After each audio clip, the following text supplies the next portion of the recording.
Hello മക്കളെ, മക്കൾക്ക് നാളെ ഫിഖ് ആണല്ലേ പരീക്ഷ 4ാം ക്ലാസ്സിലെ കുട്ടികൾക്ക്. അപ്പോൾ 6 പാഠമാണ് പരീക്ഷയ്ക്ക് ഉണ്ടാവുക. നമുക്ക് ഓരോ പാഠത്തിലും എങ്ങനെയൊക്കെ ചോദ്യങ്ങൾ വരാമെന്ന് നോക്കാം. ഒന്നാമത്തെ പാഠം നിസ്കാരം. നിസ്കാരം അതിമഹത്തായ ഇബാദത്താണ്. ലാ ഹള്ള ഫിൽ ഇസ്ലാമി ലിമൻ തറക്ക സ്വലാത്ത. അപ്പോൾ ഇത് നന്നായിട്ട് പഠിച്ചു വെക്കുക. അതുപോലെ ഇതിൻ്റെ അർത്ഥം, നിസ്കാരം ഉപേക്ഷിച്ചവന് ഇസ്ലാമിൽ യാതൊരു അവകാശവുമില്ല എന്ന് ഉമർ റളിയല്ലാഹു അൻഹു പറഞ്ഞിരിക്കുന്നു. ഇനി നിസ്കാരം നിർബന്ധമാക്കപ്പെട്ടത് എപ്പോഴാന്ന് ഇവിടെ ഒരു ചോദ്യമുണ്ട്. നബുവത്തിന്റെ 11ാം വർഷം റജബ് മാസം 27ാം രാവിലാണ് 5 വക്ത് നിസ്കാരം നിർബന്ധമാക്കപ്പെട്ടത്. അപ്പോൾ ഇവിടെ ഇത് ഇമ്പോർട്ടൻ്റ് ആണ്, ഇതിൻ്റെ അർത്ഥം ഇമ്പോർട്ടൻ്റ് ആണ്, ഈ ഒരു ചോദ്യവും ഇമ്പോർട്ടൻ്റ് ആണ്. ഇനി നിസ്കാരം നിർബന്ധമാവാൻ എത്ര ഷർത്തുകളുണ്ട്? 4. ചിലപ്പം ബ്രാക്കറ്റിൽ നിസ്കാരത്തിൻ്റെ ഷർത്തുകൾ എന്ന് പറഞ്ഞിട്ട് നിർബന്ധമാവാനുള്ള ഷർത്തുകൾ എന്ന് പറഞ്ഞ് ബ്രാക്കറ്റിൽ 4 എന്നുണ്ടാവും. അപ്പോൾ അതൊക്കെ നിങ്ങൾക്ക് എടുത്ത് എഴുതാൻ പറ്റണം. അതുപോലെ നിസ്കാരം നിർബന്ധമാകാനുള്ള ഷർത്തുകളിൽ ഏതെങ്കിലും 2 എണ്ണം എഴുതാൻ പറഞ്ഞാൽ മുസ്ലിം ആവുക, പ്രായപൂർത്തിയാവുക, ബുദ്ധി ഉണ്ടാവുക, ഹൈള് നിഫാസ് എന്നിവയിൽ നിന്ന് ശുദ്ധി ഉണ്ടാവുക. ഇതിലേതെങ്കിലും 2 എണ്ണം എഴുതണം. ഓക്കെ. ഇനി നമ്മൾ ശ്രദ്ധിക്കാണ്ട് പോകുന്ന കാര്യങ്ങളായിരിക്കും ഡേഷ് ഇട്ടിട്ടൊക്കെ ചോദിക്കുക പൂരിപ്പിക്കാൻ. അപ്പോൾ ഇതും കൂടെ മനസ്സിലാക്കുക. ലഹരി ഉപയോഗിച്ച് ബുദ്ധി നഷ്ടപ്പെടുത്തിയവർക്ക് നിസ്കാരം നിർബന്ധമാണ്. ചിലപ്പോൾ എങ്ങനെ ചോദിക്കാം? ലഹരി ഉപയോഗിച്ച് ബുദ്ധി നഷ്ടപ്പെടുത്തിയവർക്ക് ഡാഷ്. അപ്പോൾ നിങ്ങൾക്കത് എഴുതാൻ പറ്റണം. പിന്നെ താഴെ എന്താണ്? പ്രായപൂർത്തിയുടെ അടയാളങ്ങൾ ഏതൊക്കെയാ? 15 വയസ്സ് പൂർത്തിയാവുക, മനിയ് പുറപ്പെടുക, ഹൈൽ ഉണ്ടാവുക. അപ്പോൾ അതിലേതെങ്കിലും 2 എണ്ണം എഴുതാൻ പറയും. ചിലപ്പോൾ 3 എണ്ണം വരെ ചോദിക്കുക. നിങ്ങൾ നന്നായിട്ട് പഠിച്ചു വെക്കുക. അവിടെയും ഒരു ചോദ്യമുണ്ട്. ഇനി ഇപ്പുറത്തേക്ക് വരുന്ന സമയത്ത് ഹൈലിൻ്റെ പ്രായത്തിൽ ഏറ്റവും ചുരുങ്ങിയത് ഏകദേശം 9 വയസ്സാണ്. അപ്പോൾ ഹൈലിൻ്റെ പ്രായം മനസ്സിലാക്കി വെക്കുക. ഏറ്റവും ചുരുങ്ങിയത് എത്രയാ? ഏകദേശം 9 വയസ്സ് അല്ലേ? ഇനി രക്ഷിതാക്കളുടെ ബാധ്യതയാണ് എന്ത്? അങ്ങനെ ഒരു ചോദ്യം വരാം. 7 വയസ്സായ കുട്ടികളോട് നിസ്കരിക്കാൻ കൽപ്പിക്കണം. 10 വയസ്സായാൽ നിസ്കരിച്ചില്ലെങ്കിൽ അടിക്കണം. ഇവ രണ്ടും രക്ഷിതാക്കളുടെ ബാധ്യതയാണ്, രക്ഷിതാക്കളുടെ കടമയാണ്. ഇനി ഇവിടെ എന്താണ് ചോദ്യമുള്ളത്? സമയമായാൽ ഉടൻ നിസ്കരിക്കണം. കാരണം കൂടാതെ നിസ്കാരം സമയത്തെ വിട്ട് പിന്തിക്കാൻ പാടില്ല. അപ്പോൾ അവിടെ ഡാഷ് ഇട്ടിട്ട് പൂരിപ്പിക്കാൻ ചോദിക്കാം. കാരണം കൂടാതെ നിസ്കാരം ഡാഷ്, സമയത്തെ വിട്ട് പിന്തിക്കാൻ പാടില്ല. ഇനി ഏതൊക്കെ കാര്യങ്ങൾ കൊണ്ടാണ് നമുക്ക് നിസ്കാരം വിട്ട് പിന്തിക്കാൻ പറ്റുന്നത്? ഉറക്കം, മറവി അല്ലേ? എന്നിവയാണ് ആ കാരണങ്ങൾ. കാരണം കൂടാതെ എന്ന് പറയുന്നുണ്ടല്ലോ. അപ്പൊ കാരണങ്ങൾ ഏതൊക്കെയാ? ഉറക്കം, മറവി. ഇനി കള ആയാൽ ഉടനെ കളാ വീട്ടണം. എന്നാൽ കളാ വീട്ടാൻ പറ്റാത്തത് ഏത് നിസ്കാരമാണ്? ഏത് സമയത്തെ നിസ്കാര? ഹൈലോ നിഫാസോ ഉള്ള അവസരത്തിലെ നിസ്കാരം കളാ വീട്ടാൻ പാടില്ല. നമുക്ക് ഈ ചോദ്യങ്ങളൊന്ന് നോക്കാം. നിസ്കാരം നിർബന്ധമാക്കപ്പെട്ട വർഷം ഏത്? വർഷം മാത്രമാണ് ചോദിച്ചത്. നബുവ്വത്തിന്റെ 11ാം വർഷം. രണ്ടാമത്തെ ചോദ്യം, നിസ്കാരം നിർബന്ധമാവാനുള്ള ഷർത്തുകൾ എത്ര? 4 ആണല്ലേ? ഇനി കളാ വീട്ടാൻ പാടില്ലാത്ത നിസ്കാരം ഏത്? ഹൈലോ നിഫാസോ ഉള്ള സമയത്തെ നിസ്കാരം. പ്രായപൂർത്തിയുടെ അടയാളങ്ങൾ എന്തെല്ലാം? 15 വയസ്സ് പൂർത്തിയാവുക, മനിയ് പുറപ്പെടുക, ഹൈൽ ഉണ്ടാവുക. ഇനി ശരിക്ക് ശരിയെന്നും തെറ്റിന് തെറ്റ് എന്നും അടയാളപ്പെടുത്തുക. നിസ്കാരം നിർബന്ധമാവാനുള്ള ഷർത്തുകൾ. വുളൂ ചെയ്യൽ ആണോ? അല്ലല്ലേ? അപ്പൊ തെച്ചിടുക. വകതിരിവുണ്ടാവുക, തെച്ചിടുക. മുസ്ലിം ആവുക, ശരിയാണ്. ലഹരി ഉപയോഗിക്കുക, തെറ്റ്. ബുദ്ധി ഉണ്ടാവുക, ശരിയാണ്. 2 എണ്ണം ശരി. ഇനി രണ്ടാമത്തെ പാഠത്തിന്റെ പേരെന്താ? അൽ മിയാഹു അല്ലേ? 2 ചിത്രങ്ങൾ തമ്മിൽ വ്യത്യാസമില്ലേ? അതൊക്കെ നിങ്ങൾ ക്ലാസ്സിൽ പഠിച്ചിട്ടുണ്ട്. അപ്പൊ നമുക്ക് ഇവിടെ ഇമ്പോർട്ടൻ്റ് ആയിട്ട് പഠിക്കാനുള്ളത് വെള്ളം 3 വിധമാണ്. ഏതൊക്കെയാ? ത്വഹൂറ്, ത്വാഹിർ, നജസ്. ത്വഹൂർ എന്ന് പറഞ്ഞാൽ എന്താണ്? സ്വയം ശുദ്ധിയുള്ളതും മറ്റൊന്നിനെ ശുദ്ധിയാക്കാൻ പറ്റുന്നതും. ഉദാഹരണം മഴവെള്ളം, പുഴവെള്ളം, കിണറ്റിലെ വെള്ളം, കടൽ വെള്ളം. ഇത് ഇമ്പോർട്ടൻ്റ് ആണ് കേട്ടോ. വെള്ളം എത്ര വിധമാണ്? 3 വിധം. അത് ഏതൊക്കെയാണെന്നും ഇമ്പോർട്ടൻ്റ് ആണ്. ഓരോന്നിനെ കുറിച്ചും വ്യക്തമാക്കാൻ ചോദിക്കാം. ത്വഹൂർ പറഞ്ഞു. ഇനി ത്വാഹിർ. ത്വാഹിർ എന്നാൽ എന്താണ്? സ്വയം ശുദ്ധിയുള്ളതും മറ്റൊന്നിനെ ശുദ്ധിയാക്കാൻ പറ്റാത്തതും. ഉദാഹരണം തേങ്ങാവെള്ളം, കഞ്ഞിവെള്ളം, നാരങ്ങ ജ്യൂസ്. സ്വയം ശുദ്ധിയുള്ളതാണ്, പക്ഷെ അതുകൊണ്ട് മറ്റൊന്നിനെ നമുക്ക് ശുദ്ധിയാക്കാൻ പറ്റുമോ? ഇല്ലല്ലേ. ഇനി മൂന്നാമത്തെ വെള്ളം ഏതാണ്? നജസാണ്. സ്വയം ശുദ്ധിയില്ലാത്തതും മറ്റൊന്നിനെ ശുദ്ധിയാക്കാൻ പറ്റാത്തതും. ഉദാഹരണം മൂത്രം, ലഹരിദ്രാവകം. ഇനി അത്രയും ഇങ്ങനെ ബോക്സിലൊക്കെ ആക്കി കൊടുത്തത് കൊണ്ട് നിങ്ങൾക്ക് ഇമ്പോർട്ടൻ്റ് ആണെന്ന് തോന്നിയിട്ട് നിങ്ങൾ പഠിക്കൂലേ? എന്നാൽ ഇതാ ഇവിടെ ബോക്സിലല്ലാത്ത ഇമ്പോർട്ടൻ്റ് ആയിട്ടുള്ള ഒരു കാര്യമുണ്ട്. ഫർളായ ശുദ്ധീകരണത്തിന് ഉപയോഗിക്കപ്പെട്ട വെള്ളത്തിന് മുസ്തഅ്മൽ എന്ന് പറയും. അത് ഉറപ്പായിട്ട് ചോദിക്കാൻ ചാൻസ് ഉള്ള ഒരു ക്വസ്റ്റ്യൻ ആണ്. മുസ്തഅ്മൽ എന്നാൽ എന്ത്? എന്താണ്? ഫർളായ ശുദ്ധീകരണത്തിന് ഉപയോഗിക്കപ്പെട്ട വെള്ളത്തിനാണ് മുസ്തഅ്മൽ എന്ന് പറയുന്നത്. അപ്പൊ ശുദ്ധീകരണത്തിന് പറ്റാത്ത വെള്ളമാണ് ഏത്? മുസ്തഅ്മൽ അല്ലേ? ഇനി വെള്ളം തന്നിട്ടുണ്ട്, അതിന്റെ ഉപയോഗവും തന്നിട്ടുണ്ട്. ത്വഹൂറായ വെള്ളത്തിന്റെ ഉപയോഗങ്ങൾ എന്തെല്ലാം എന്ന് ചോദിച്ചാല് വുളൂഹ് ചെയ്യുക, കുളിക്കുക, വൃത്തിയാക്കുക, കുടിക്കുക. പിന്നെ ത്വാഹിറായ വെള്ളത്തിന്റെ ഉപയോഗം കുടിക്കുക, ശുചീകരണമല്ലാത്ത മറ്റാവശ്യങ്ങളും ഉപയോഗിക്കാം. ഇനി നജസോ ഉപയോഗിക്കാൻ പാടില്ല. ഇവിടെ വേർതിരിച്ചെഴുതാം. ത്വഹൂർ ഏത്, ത്വാഹിർ ഏത്, നജസ് ഏതെന്ന് വേർതിരിക്കണം. കടൽ വെള്ളം ഏതാണ്? ത്വഹൂറായ വെള്ളത്തിന് ഉദാഹരണമാണ്. ജ്യൂസ് ത്വാഹിറായ വെള്ളത്തിന് ഉദാഹരണമാണ്. കള്ള് നജസിന് ഉദാഹരണമാണ്. മൂത്രം നജസിന് ഉദാഹരണമാണ്. നാരങ്ങ വെള്ളം ഏതാണ്? ത്വാഹിറായ വെള്ളത്തിന് ഉദാഹരണമാണ്. ഇനി നിർവചിക്കാം. അത് നമ്മൾ പറഞ്ഞു അല്ലെ, ത്വഹൂർ എന്താണ്, ത്വാഹിർ എന്താണ്, നജസ് എന്താണ് എന്നുള്ളത് നിങ്ങൾ പഠിക്കുക. ഇനി ഇവിടെ ഇതുപോലൊക്കെ എക്സാമിന് ഉണ്ടാവും കേട്ടോ. യോജിച്ചതിനോട് ചേർക്കാം. ത്വഹൂർ ഇതിലേതാണ്? കഞ്ഞിവെള്ളം, ലഹരിദ്രാവകം, ഫർളിൽ ഉപയോഗിക്കപ്പെട്ട വെള്ളം, മഴവെള്ളമാണ് അല്ലേ. ത്വാഹിർ ഏതാണ്? കഞ്ഞിവെള്ളമാണ്. നജസ് ലഹരിദ്രാവകം. മുസ്തഅ്മൽ എന്നാൽ എന്ത്? നമ്മൾ പറഞ്ഞു, ഫർളിൽ ഉപയോഗിക്കപ്പെട്ട വെള്ളമാണ് എന്ത്? മുസ്തഅ്മൽ. ഇനി മൂന്നാമത്തെ പാഠമാണ് അന്നജാസാത്തു വതത്ഹീറുഹ അല്ലേ. നിസ്കാരം ശരിയാവണമെങ്കിൽ നജസുകളിൽ നിന്ന് ശുദ്ധിയാവേണ്ടതുണ്ട്. അപ്പൊ അതൊന്ന് നിങ്ങൾക്ക് ഡേഷിട്ട് വരാൻ ചാൻസ് ഉണ്ട്. നിസ്കാരം ശുദ്ധിയാവണമെങ്കിൽ നജസുകളിൽ ഡേഷ് നിന്ന് ശുദ്ധിയാവേണ്ടതുണ്ട്. ഇവിടെ ഏത് വേണമെങ്കിലും ഒഴിവാക്കാം. അപ്പൊ ഈ വരി നന്നായിട്ട് പഠിക്കുക. ഇനി നജസുകൾ എത്ര വിധമാണെന്ന് പഠിക്കുക. വെള്ളം എത്ര വിധാന്ന് നമ്മൾ പഠിച്ചു. അതിലുള്ള നജസ് എത്ര വിധാണെന്നാണ് ഇവിടെ പഠിക്കുന്നത്. നജസ് 3 വിധമാണ്. മുഖഫഫ്, മുതവസ്സിത്ത്, മുഗല്ലദ്.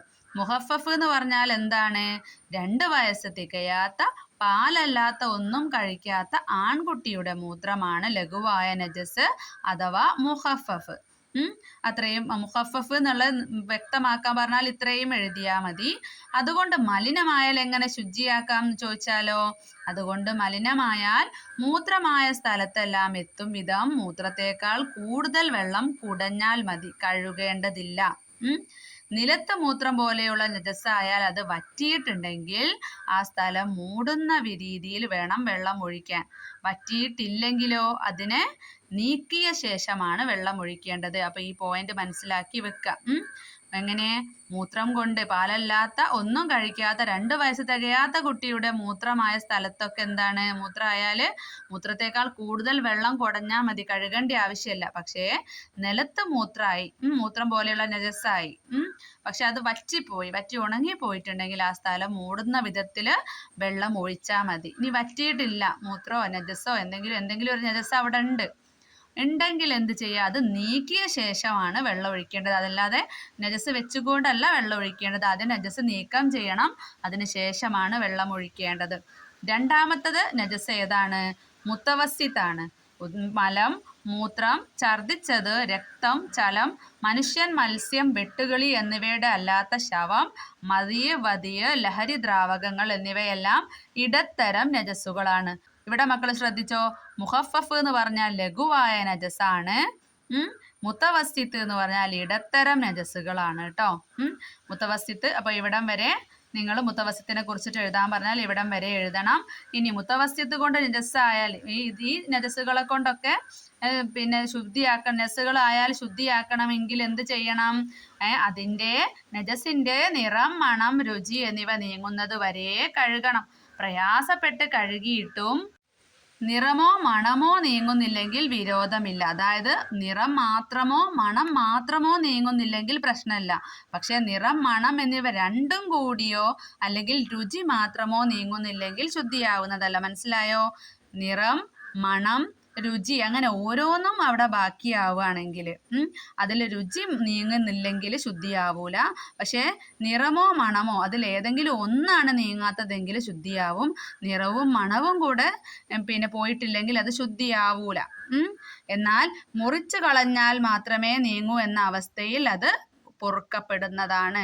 അത്രയും നമ്മൾ എത്ര വൃത്തിയാക്കിയിട്ട് പോകുന്നില്ല, ആ ഭാഗം മുറിച്ച് കളയേണ്ട അവസ്ഥയിലാണെങ്കിൽ അത് അള്ളാഹു പൊറുക്കപ്പെടുന്നതാണ്.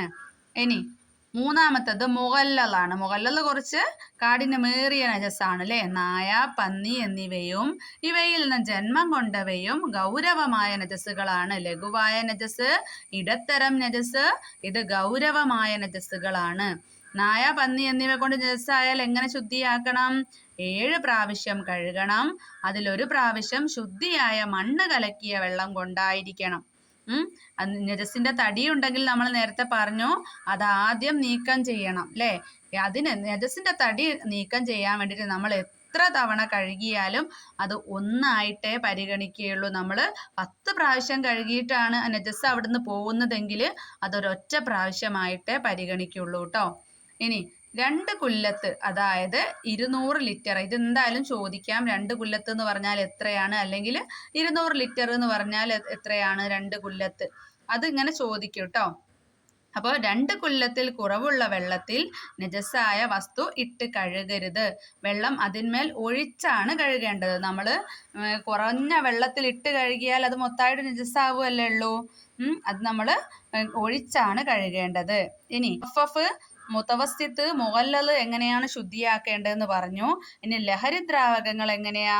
സ്വയം സുർക്കയാവൽ കൊണ്ടാണ്.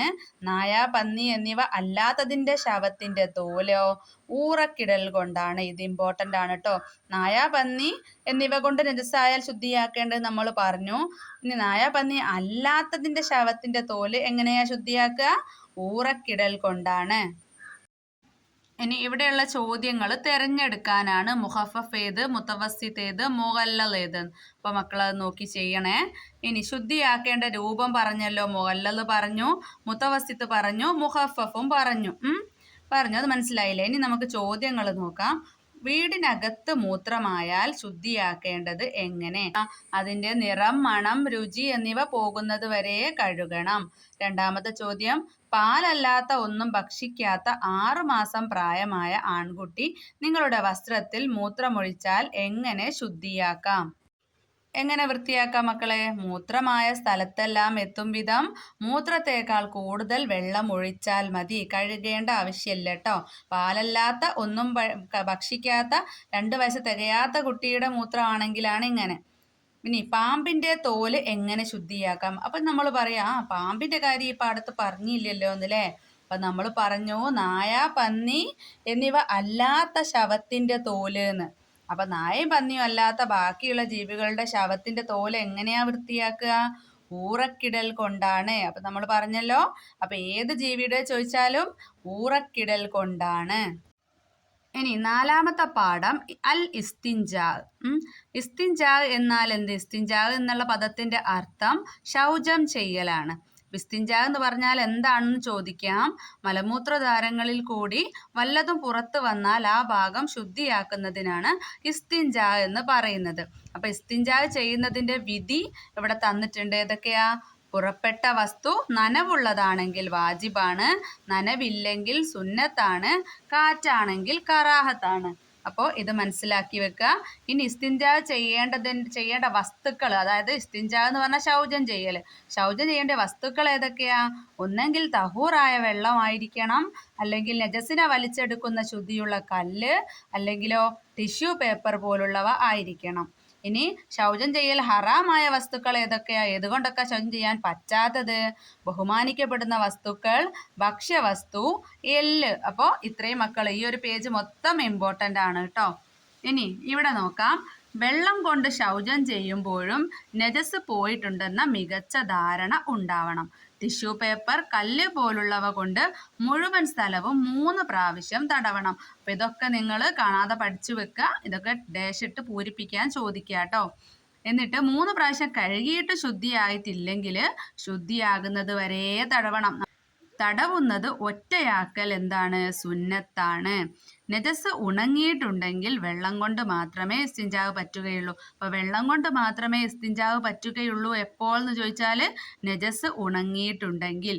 ഇനി വേറെ രീതിയിൽ ചോദിക്കാം, നജസ് ഉണങ്ങിയിട്ടുണ്ടെങ്കിൽ വെള്ളം കൊണ്ട് നജസ് ഉണങ്ങിയിട്ടുണ്ടെങ്കിൽ എങ്ങനെ ശുദ്ധിയാക്കണം അല്ലെ എന്തുകൊണ്ട് ശുദ്ധിയാക്കണം? വെള്ളം കൊണ്ട് ശുദ്ധിയാക്കാൻ പറ്റുകയുള്ളൂ. ഇനി കാരണമില്ലാതെ വലതുകൈ കൊണ്ട് ശൗചം ചെയ്യൽ കറാഹത്താണ്. അപ്പൊ അതിന്റെ വിധി ചോദിക്കാം. വലതുകൈ കൊണ്ട് കാരണമില്ലാതെ ശൗചം ചെയ്യുന്നതിന്റെ വിധി എന്തെന്ന് ചോദിക്കാം. കറാഹത്താണ്. ഇനി ശൗചം ചെയ്യലിന് ശേഷം ഇസ്തിൻജാന്റെ ശേഷം ചൊല്ലൽ സുന്നത്തുള്ളത് ഏതാ?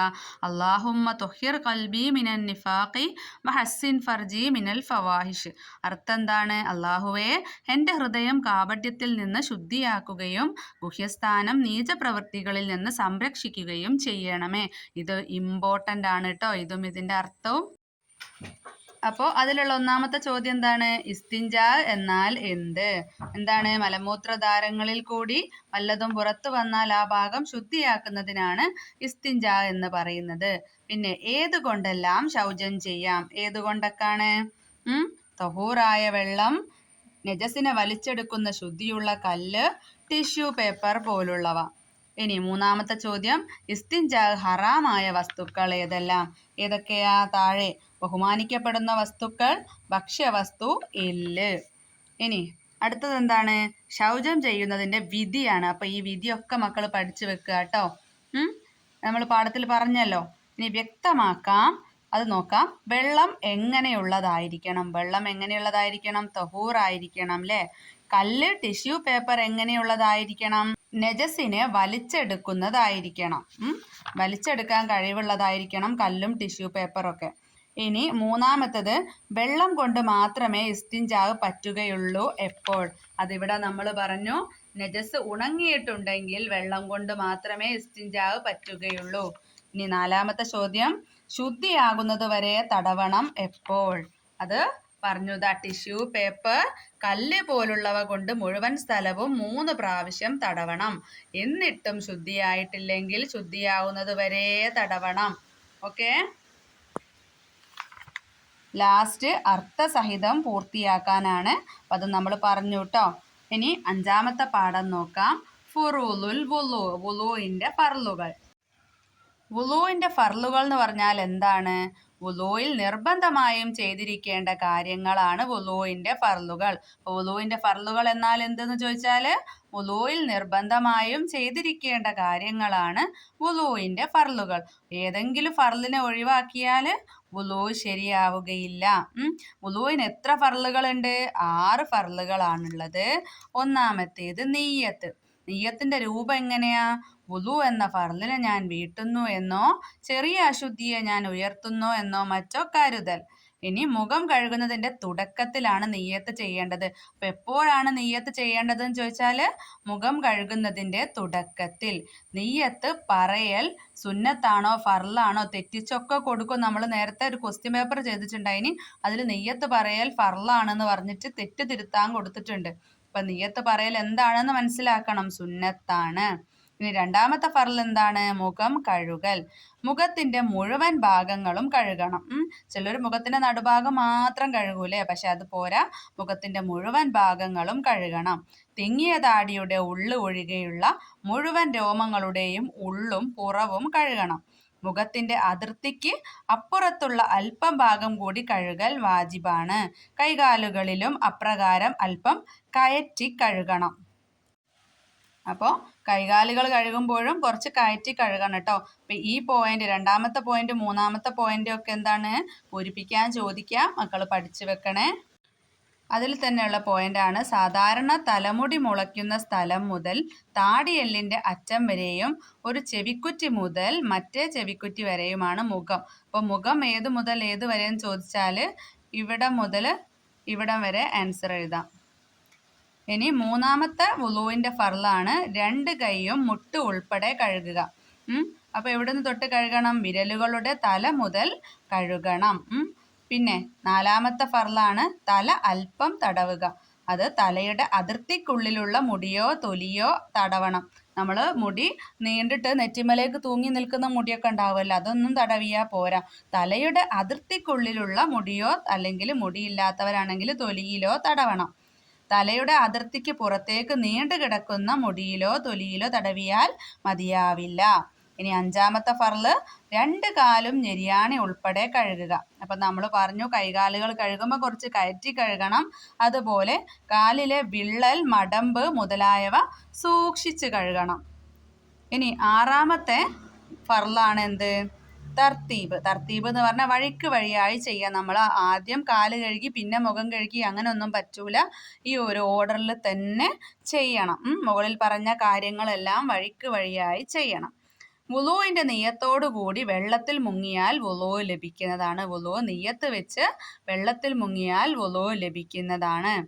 ഇനി വുളു സുന്നത്തുള്ള ചില കാര്യങ്ങളുണ്ട്. ഇപ്പം നമ്മൾ വുളുവിൻ്റെ ഫർളുകളാണ് പഠിച്ചത്. സുന്നത്തുള്ളത് എന്തൊക്കെയാ? ഖുർആൻ ഓതുക, ബാങ്ക് വിളിക്കുക, ഖബർ സിയാറത്ത് ചെയ്യുക, പള്ളിയിൽ പ്രവേശിക്കുക, ഉറങ്ങാൻ ഉദ്ദേശിക്കുക. ഈ സമയത്തൊക്കെ വുളു ചെയ്യുന്നത് സുന്നത്താണ്. ഇനി ഇവിടെ ശരിയേത്? ശരിക്ക് ശരിയെന്നും തെറ്റിന് തെറ്റ് എന്നും അടയാളപ്പെടുത്താനുണ്ട്. കാൽ കഴുകിയതിന് ശേഷം കൈ കഴുകുക, തെറ്റാണ്. ചെവി തടവിയതിന് ശേഷം കാൽ കഴുകുന്നു, ശരി. മുഖം അല്പം കയറ്റി കഴുകുന്നു, ശരി. ഇടതു കൈ ആദ്യം കഴുകുന്നു, തെറ്റ്. നമ്മളെപ്പോഴും ഏതിനെ മുന്തിക്കണം? വലതിനെ മുന്തിക്കണം. 5. മുഖം കഴുകാൻ തുടങ്ങിയതിന് ശേഷം നിയ്യത്ത് വെക്കുന്നു, ശരി. അതിർത്തിയുടെ പുറത്തേക്ക് തൂങ്ങി നിൽക്കുന്ന മുടികളിൽ മാത്രം തടവുന്നു, തെറ്റ്. നിയ്യത്ത് പറയുക മാത്രം ചെയ്യുന്നു, തെറ്റ്. പിന്നെ തെറ്റുകൾ ശരിയാക്കി എഴുതാനാണ്. ഇതൊക്കെ പരീക്ഷയ്ക്ക് ചിലപ്പോൾ ഇതുപോലെ തന്നെ ചോദിക്കാട്ടോ. ഖുർആൻ ഓതാൻ വുളു നിർബന്ധമാണ്, അല്ല സുന്നത്താണ്. നമ്മൾ വുളുവിൻ്റെ സുന്നത്തുള്ള ചില കാര്യങ്ങളിൽ ഖുർആൻ ഓതുക എന്ന് പഠിച്ചു അല്ലേ? പിന്നെ 2. നിയ്യത്തില്ലാതെ വെള്ളത്തിൽ മുങ്ങിയാൽ വുളു ലഭിക്കുന്നതാണ്. അപ്പോൾ നിയ്യത്തില്ലാതെയാണെങ്കിൽ വുളു ലഭിക്കില്ല. വുളുവിൻ്റെ നിയ്യത്തോടുകൂടി വെള്ളത്തിൽ മുങ്ങിയാൽ വുളു ലഭിക്കുന്നതാണ്. 3ാമത്തേത് മൂക്കിൽ വെള്ളം കയറ്റി ചീറ്റൽ വുളുവിൻ്റെ ഫർളിൽ പെട്ടതാണ്. മൂക്കിൽ വെള്ളം കയറ്റി ചീറ്റൽ വുളുവിൻ്റെ ഫർളിൽ പെട്ടതല്ല. അടുത്തത് വേർതിരിച്ചെഴുതാനാണ്. കഴുകൽ നിർബന്ധമായ അവയവങ്ങൾ ഏതൊക്കെയാ? അപ്പോൾ ഇവിടെ 3ാമത്തെ ചോദ്യം മൂക്കിൽ വെള്ളം കയറ്റി ചീറ്റൽ വുളുവിൻ്റെ ഫർളിൽ പെട്ടതാണെന്നുള്ളത് നമ്മൾ പെട്ടതല്ല എന്ന് പറഞ്ഞു. ഇനി വേണമെങ്കിൽ വുളുവിൻ്റെ സുന്നത്തിൽ പെട്ടതാണ് എന്ന് വേണമെങ്കിൽ അങ്ങനെ എഴുതാട്ടോ. ഇനി കഴുകൽ നിർബന്ധമായ അവയവങ്ങൾ ഏതാ? മുഖം, കൈകാലുകൾ കേട്ടോ. കഴുകലാണ് ചോദിച്ചത്. അടുത്തത് തടവേണ്ടുന്ന അവയവങ്ങൾ ഏതാണ്? തലയാണ് കേട്ടോ. ഇനി ഏറ്റവും ലാസ്റ്റ് 6ാമത്തെ പാഠം അൽ ഗുസ്ൽ അല്ലേ, കുളിയാണ്. അപ്പോൾ നമുക്ക് നോക്കാം. വലിയ അശുദ്ധി ഉണ്ടായാൽ കുളിക്കണം. ചെറിയ അശുദ്ധി ഉണ്ടായാൽ വുളു ചെയ്യണം. വലിയ അശുദ്ധി ഉണ്ടായാൽ കുളിക്കണം. അപ്പോൾ എങ്ങനെയാണ് കുളി? നിയ്യത്തോടുകൂടി ശരീരം മുഴുവൻ വെള്ളം ഒലിപ്പിക്കലാണ് കുളി അല്ലേ? കുളി എങ്ങനെയാ? നിയ്യത്തോടുകൂടി ശരീരം മുഴുവൻ വെള്ളം ഒലിപ്പിക്കലാണ് കുളി. ഇനി വലിയ അശുദ്ധിയുടെ കാരണങ്ങൾ എന്തൊക്കെയാ? വലിയ അശുദ്ധി ഉണ്ടായാലാണ് കുളിക്കേണ്ടത്. അപ്പോൾ വലിയ അശുദ്ധിയുടെ കാരണങ്ങൾ എന്തൊക്കെയാ? മനിയ് പുറപ്പെടുക, ലിംഗത്തിന്റെ അഗ്രഭാഗം ഫർജിൽ കടക്കുക, ഹൈല് രക്തം മുറിയുക, നിഫാസ് രക്തം മുറിയുക, പ്രസവിക്കുക. വലിയ അശുദ്ധിയുടെ കാരണങ്ങൾ 2 എഴുതുക എന്ന് പറഞ്ഞിട്ട് ചോദിക്കുക കേട്ടോ.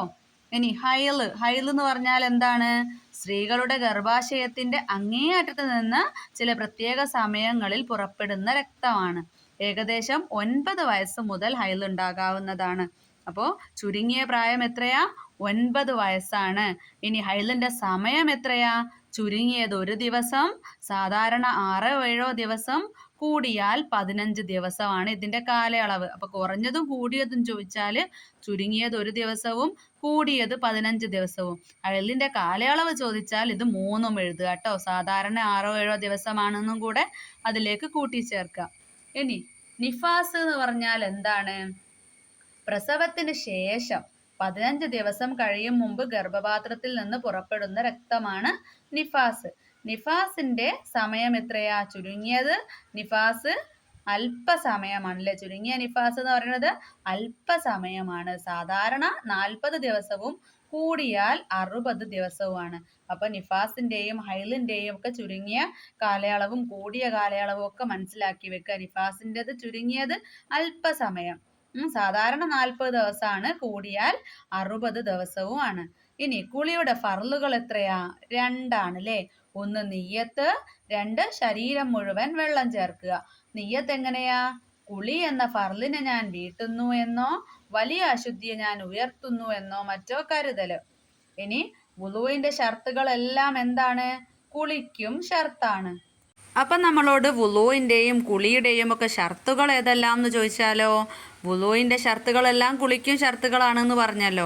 രണ്ടിൻ്റെയും ഷർത്തുകളാണ്: 1 വെള്ളം തൊഹൂറായിരിക്കുക, കഴുകപ്പെടുന്ന അവയവങ്ങളിൽ വെള്ളം ഒലിപ്പിക്കുക, വെള്ളത്തെ പകർച്ചയാക്കുന്ന ചായം പോലെയുള്ളവ അവയവങ്ങളിൽ ഇല്ലാതിരിക്കുക, വെള്ളം ചേരുന്നതിനെ തടയുന്ന ഒന്നും അവയവങ്ങളിൽ ഇല്ലാതിരിക്കുക, നിത്യാശുദ്ധിയുള്ളവർക്ക് സമയമാവുക.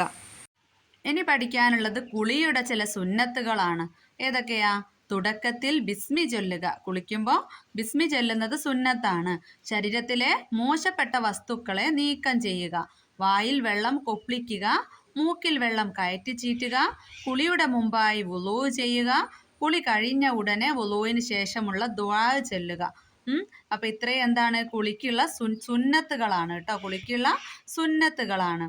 ഇനി 2 പെരുന്നാൾ, ജുമുഅ എന്നിവയ്ക്കും റമളാനിലെ എല്ലാ രാത്രികളിലും ശരീരത്തിലെ അഴുക്കുകളും മോശം വാസനയും നീക്കാനും കുളി സുന്നത്താണ്. അപ്പൊ കുളി സുന്നത്തുള്ള സമയങ്ങൾ മക്കൾ നന്നായിട്ട് പഠിച്ചു വെക്കുക. 2ാമത്തെ പ്രവർത്തനം യോജിച്ചവ ചേർക്കുക. ഹൈല് ഏതാണ്? സാധാരണ 6 7 ദിവസം. അപ്പോൾ ഹൈലിന്റെ 1 എന്നുള്ള നമ്പർ അതിനെ നേരെ ഇടുക. 2 നിഫാസ്, നിഫാസിൻ്റെത് ഏതാണ്? നിഫാസ് സാധാരണ 40 ദിവസം. 3ാമത്തത് കുളിയുടെ ഫർളുകൾ 2. 4ാമത്തത് വുളുവിന്റെ ഫർളുകൾ. വുളുവിന്റെ ഫർളുകൾ എത്രയാ? 6 ആണ് അല്ലേ. പിന്നെ 5ാമത്തത് വലിയ അശുദ്ധി ഉണ്ടാകും. എപ്പോഴാണ്? എപ്പോഴാ മക്കളെ? 5 മനിയ് പുറപ്പെട്ടാൽ. ചെറിയ അശുദ്ധി ഉണ്ടാകും മൂത്രിച്ചാൽ. ഇനി കുളിയുടെ ശേഷം ചൊല്ലേണ്ട ദുആ ആണ്: അഷ്ഹദു അല്ലാ ഇലാഹ ഇല്ലല്ലാഹു വഹ്ദഹു ലാ ശരീക ലഹു വ അഷ്ഹദു അന്ന മുഹമ്മദൻ അബ്ദുഹു വ റസൂലുഹു അല്ലാഹുമ്മ ജഅൽനി മിനത് തവ്വാബീന വജഅൽനി മിനൽ മുതതഹിരീന സുബ്ഹാനകല്ലാഹുമ്മ വബിഹംദിക അഷ്ഹദു അല്ലാ ഇലാഹ ഇല്ലാ അൻത അസ്തഗ്ഫിറുക വ അതൂബു ഇലൈക്. ഇനി ലാസ്റ്റ് ഉത്തരം പറയാനാണ്. അപ്പം ഇതിൻ്റെ ചോദ്യങ്ങളൊക്കെ നമ്മൾ പറഞ്ഞു. ലാസ്റ്റ് കുളിയുടെ ഷർത്തുകളും നമ്മൾ പറഞ്ഞു കേട്ടോ. അപ്പം നിങ്ങൾ നന്നായിട്ട് പഠിക്കുക. നമുക്ക് അടുത്ത ക്ലാസ്സിൽ കാണാം.